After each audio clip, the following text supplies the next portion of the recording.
জয় জনগণতান্ত্রিক বাংলাদেশে জিন্দাবাদ। আশা করছি সকলেই ভালো আছেন। আমি ভালো থাকার চেষ্টা করছি। এদেশের নিত্য নতুন নাটক, নিত্য নতুন বিভিন্ন ঘটনা বর্তমান সময়টাকে বেশ আলোচিত করে রাখছে, যা দেখে ভালো না থাকলেও ভালো থাকার অভিনয় করছি। কারণ এদেশের সবাই এখন অনেক বড় বড় অভিনেতা, আর এত বড় বড় অভিনেতাদের অভিনয় দেখলে অবশ্যই একটু ভালো থাকার উৎসাহ পাওয়া যায়। দুদিন আগে এদেশে আয়নাঘর উপস্থিত করা হয়েছে। এই আয়নাঘর জুলাই অভ্যুত্থানের পরে একটা বিশেষ আলোচিত বিষয় ছিল। 6 মাসের মধ্যে সেটা আবার নতুনভাবে আলোচিত হচ্ছে। এর মাঝখানের সময়টাতে এই আয়নাঘরের কোনো অস্তিত্বই ছিল না। অনেক রিপোর্ট, অনেক প্রতিবেদন, কোনোটাতে আয়নাঘরের কোনো সদৃশ্য এই সরকার দেখাতে পারেনি। যে না ধানমন্ডি 32-এর বাড়ি ভাঙচুর করা হলো, সেই ঘটনাকে ঢাকতে অথবা সেই ঘটনার প্রেক্ষিতে নতুন একটা ঘটনা মঞ্চস্থ করার জন্যই আমার কাছে মনে হচ্ছে যে এই আয়নাঘর নামক বিশেষ ঘরের সম্মুখ বাহিরে আসা এবং সেই আয়নাঘর দর্শন এবং জনসম্মুখে প্রকাশ্যে নিয়ে আসা। তবে এটা যে অনেকটা প্রশ্নবিদ্ধ বা এটা যে অনেকটা মানুষের যে আকাঙ্ক্ষার জায়গা, আয়নাঘর কেমন, সেইটা পূরণ করতে পারেনি, যার কারণে এটা নিয়ে অনেক কথা হচ্ছে। সকলের প্রশ্ন যে আয়নাঘরের যেটা পরিকল্পনা করা হয়, আসলে যেটা চিন্তা করা হয় মানুষের মাথায়, যে আয়নাঘরটা ছিল, এই আয়নাঘরটি সেই আয়নাঘর নয়। প্রথম কথা হলো যে এটা একটা শাস্তির জায়গা। শাস্তির জায়গা এত সুসজ্জিত হতে পারে না। একটা শাস্তির জায়গায় কখনো ইলেকট্রিক লাইন থাকবে না, এত অ্যাক্সেসরিজ ফ্যান থাকবে না, বাথরুম কমোড থাকবে না, টায়াল থাকবে না, অথবা বৈদ্যুতিক কোনো লাইন থাকবে না, অথবা ঘরের কোনো বহির আলো প্রবেশের পথ থাকবে না। অথচ তারা যে আয়নাঘর প্রদর্শন করেছে তাতে এই উপাদানগুলো বিদ্যমান ছিল। এর দ্বারা মানুষের মনে নানা প্রশ্নের উদয় হয়েছে। যদি এটা আয়নাঘরই হয়ে থাকে, তাহলে সেখানে আলো প্রবেশ করলো কীভাবে? এখন যারা এখানে এই আয়নাঘরকে সামনে নিয়ে আসছে, তারা অনেকেই এখন চোখ বন্ধ করে আয়নাঘরে যেতে পারছে, হাত বুলিয়েই বুঝতে পারছে যে এই ঘরেই তারা ছিল। তাহলে এতদিন তারা এই কথাটা বলেনি কেন?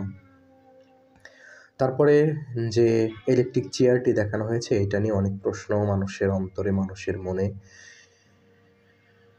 যে ইলেকট্রিক শর্ট যে দেয়ার চেয়ারটি, এটা আসলে এইভাবে হওয়ার কথা নয়।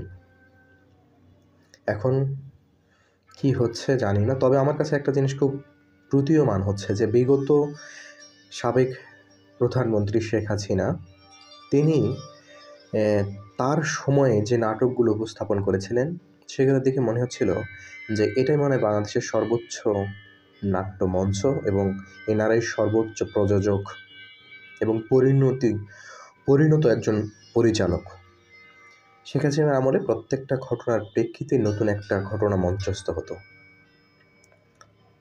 ঠিক এই অন্তর্বর্তীকালীন সরকারও ঘটনার প্রেক্ষিতে আরেকটি ঘটনা মঞ্চস্থ করার চেষ্টা করছে, আমার কাছে মনে হয়েছে।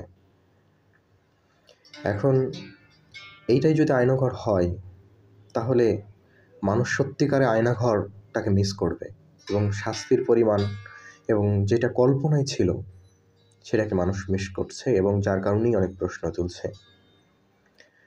বিগত সরকার কোনো একটা আন্দোলনের পিছনে আরেকটা আন্দোলনের সূত্রপাত ঘটাতো, পরবর্তীতে সেটা ঢেকে যেত। আমার মনে হয় তারা বাইরে থেকে কোনো একটা নাট্য দল থেকে অভিনয় শিখে আসছিল। আমাদের দেশীয় যে নাট্য দলগুলো আছে, আরণ্যক বলেন, ঢাকা থিয়েটার বলেন, লোকনাট্য বলেন, এগুলোকেও পার করে তারা আরও বড় নাটক মঞ্চস্থ করার চেষ্টা করেছিল বারবার। বর্তমান অন্তর্বর্তীকালীন সরকারও ঠিক একই রাস্তায় হাঁটছেন। তিনিও ধানমন্ডি ৩২ নাম্বার এর বাড়ি ভাঙচুরকে ঢাকতে নতুনভাবে আয়নাঘর উপস্থিত করেছেন, যা মানুষের কাছে বিশ্বাসযোগ্য হয়নি। মানুষ সেটাকে গ্রহণ করেনি এবং মানুষ সেটাকে ভালোভাবে নেয়নি। এখন বাকিটা বর্তমান সময়ে এবং প্রেক্ষাপটে সাধারণ মানুষের যদি কোনো কিছু বাহিরে চলে যায় তার পরিণতি কী হবে সেটা বর্তমান সরকারই দেখবেন।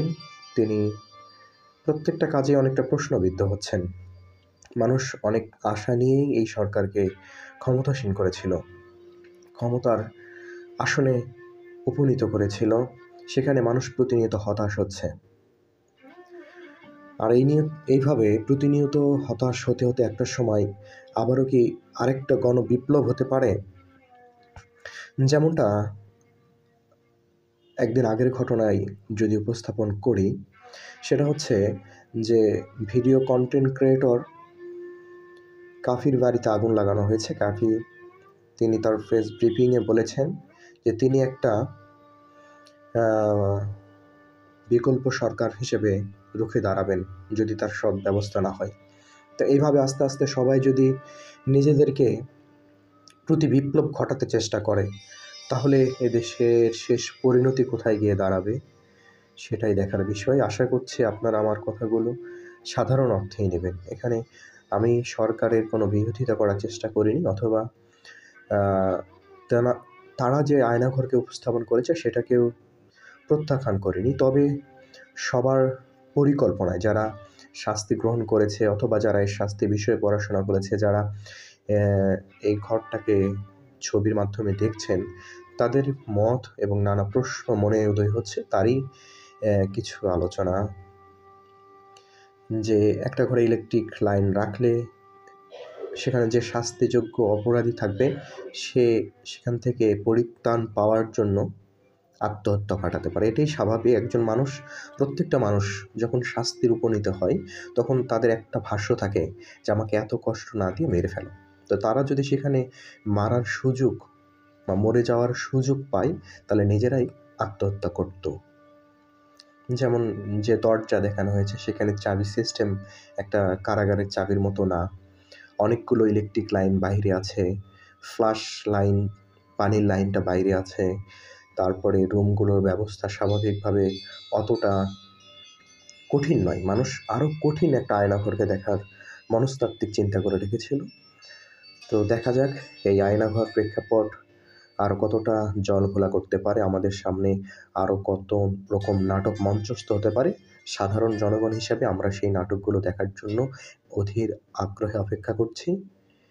ধন্যবাদ সকলকে। সে পর্যন্ত আগামী দিনে কোন নাটকটি হয় সেটা দেখার অপেক্ষায়। আশা করছি সকলেই সে পর্যন্ত ভালো থাকবেন।